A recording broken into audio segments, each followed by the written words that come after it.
72 জাহান্নামী হবে, 2 দল জান্নাতি হবে।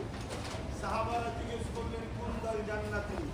নবী বললেন যে দলে আমি ও আমার সাহাবারা আছে। অতএব মনে রাখবে, পূর্ব ভারতের মুজাদ্দিদুল আহমদ দাদা হুজুর রহমাতুল্লাহ আলাইহি, তিনি নবীর বংশের আওলাদ, নবী পাক সাল্লাল্লাহু আলাইহি ওয়াসাল্লাম বংশের আওলাদ, সিদ্দিক আকবরের খোঁজ।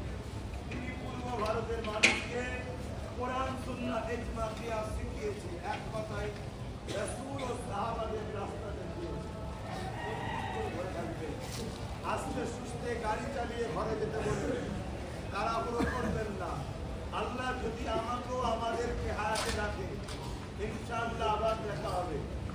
আগামী বছর আবার রমজান মাস পড়ছে, তারপরে বছর আবার যদি বেঁচে থাকি আবার রমজান মাস পড়বে, আবার 36 বছর পর ততদিন থাকবো কি আর কোনো গ্যারান্টি? এটাও গ্যারান্টি নাই, তারপরেও তো আশা থাকতে পারে। কিন্তু যাক, আল্লাহ যে হালেই রাখো, এতটুকু মনে রাখবে, আমাদের সব থেকে দামি সম্পদ হলো ঈমান। পৃথিবীর পরিমাণ গুনাহ করেও যদি মারা যায়, ঈমান যদি থাকে, আযাব খেতে হলো একদিন না একদিন মুক্তি আছে। বলুন সুবহানাল্লাহ। ঈমানটা কি?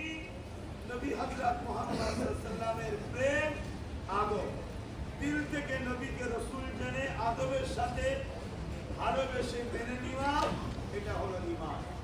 আখিরি জামানা, নবীর সাথে মুস্তাফি করা হচ্ছে, ছোট বড় কথা বলা হচ্ছে, খুব সাবধান।